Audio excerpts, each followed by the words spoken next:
This is Berhampur, a small city in the eastern bank of the river Bhagirathi, tributary of the most famous Indian river, the Ganges. And 10 kilometers from this small city, आपको देखने को मिलेंगे एक cemetery garden, Khoshbag. Now this is inside the cemetery, and I'm just in between. This is Oliver Dikha's place, and this is the place for Siraj.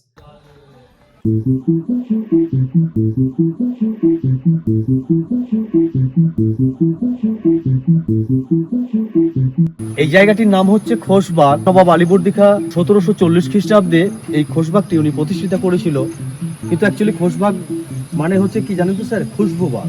কারণ এটা গোলাপ ফুলের বাগান ছিল। এখানে 108 রকম গোলাপ ফুলের চাষ করতেন আলীবর্দী দীঘা। এই জায়গাটির নাম দেওয়া হয়েছিল খুশবু bug. However, on a night in a grand feast, 17 people who were not the family member of Nawab, they were put to death after severe food poisoning, and they put the blame on Miran.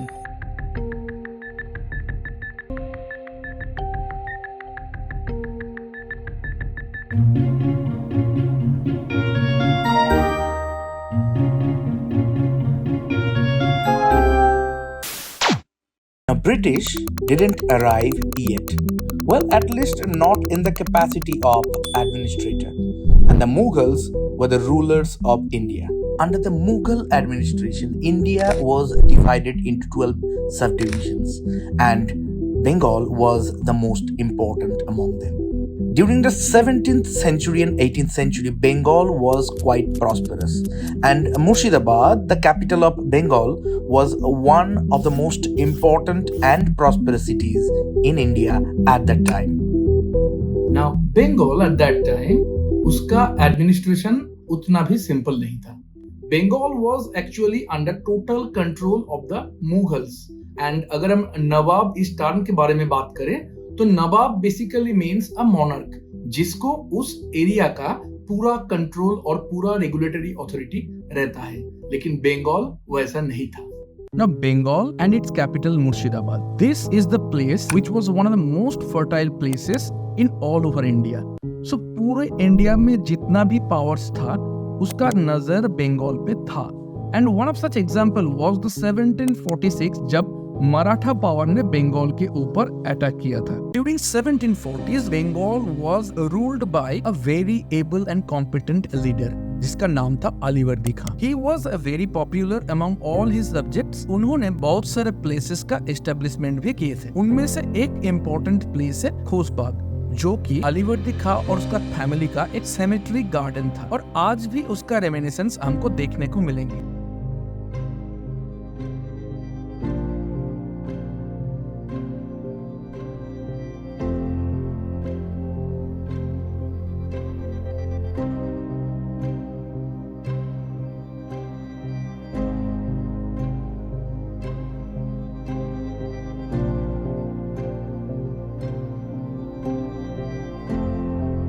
So what happened?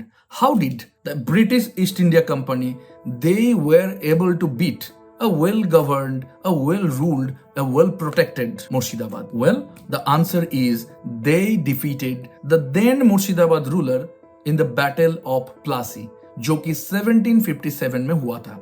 And this completely changed the history of India. India, in the next 200 years, will see the most barbaric colonization that was ultimately done by the British. In the year 1740, Alivardi Khan has established खोशबाग, जो कि अलीवर्दी खां और उसके family के लिए एक cemetery garden था. और उस वक्त अलीवर्दी खां was very well accepted among all his subjects. In the year 1756, Alivardi खां का मौत हो गया.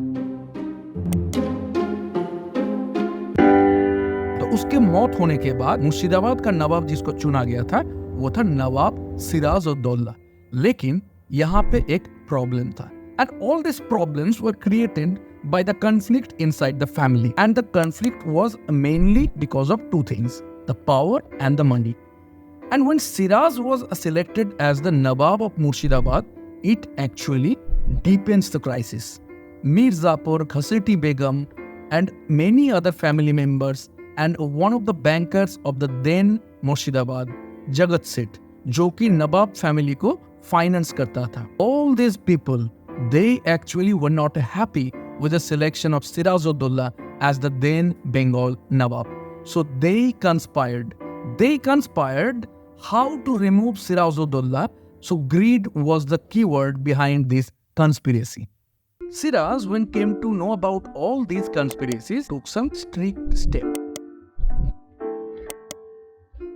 Mir Jafar, one of the primary conspirators against Siraj-ud-Daulah, he was replaced as the pair of army, and Mir Madan, जो कि सिराज-उद-दौला का एक close ally था, उसको उस रोल पे अपॉइंट किया गया था और इसके वजह से डिससैटिस्फैक्शन और बढ़ गया.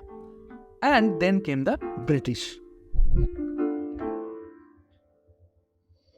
When Siraj came to know about it, he actually attacked the British. There was a rumor about a black hole tragedy. In a 14 feet by 18 feet small room, Siraj is allegedly captured 100 British soldiers. Due to suffocation, 23 of the British soldiers died. And this made British a direct enemy of Siraj. So British East India Company, they thought of taking revenge on Siraj. So what they do, they contacted all the conspirators against Siraj. And Mir Jafar was leading this other party. And the British were given some promises. One of the promises was that they will be compensated for whatever damage was caused during the Calcutta attack by Siraj. And in return, the British will support that Mir Jafar will become the new Nawab. The British, supported by the conspirators, they decided to attack Siraj and they started to move towards Murshidabad. Siraj, after getting the news, he also put his army forward to fight against the British. And in the Battle of Plassey, something else happened.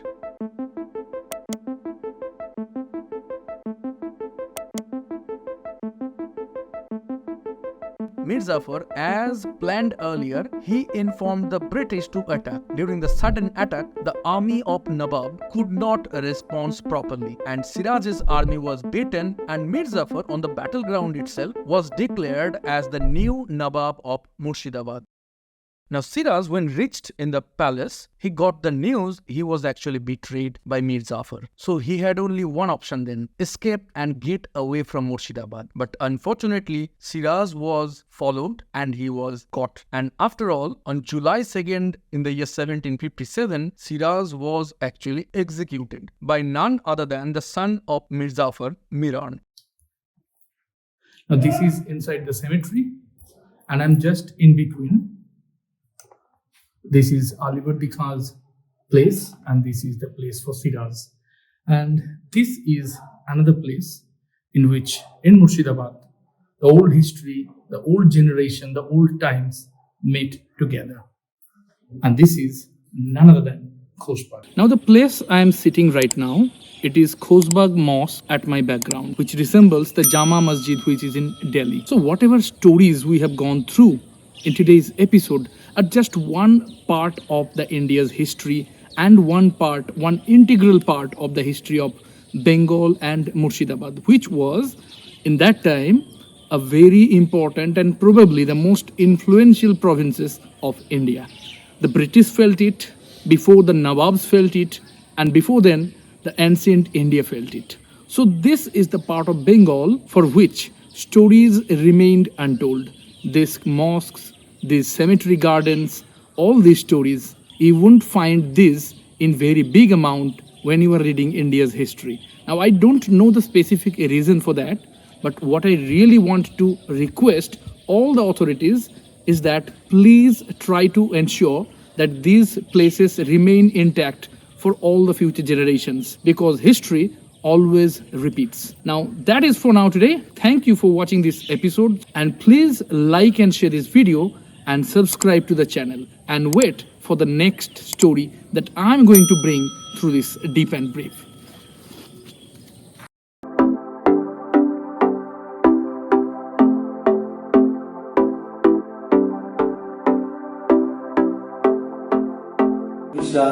শেষ স্বাধীন নবাব সিরাজ-উদ-দৌলা। এটি হচ্ছে নবাব সিরাজ-উদ-দৌলার সময় এবং পাশে রয়েছে তার পালিত ভাই মির্জা মেহেদির কবর এবং আরো কবর রয়েছে, পায়ের নিচে ওনার বেগমের কবর রয়েছে, লুৎফা বেগম।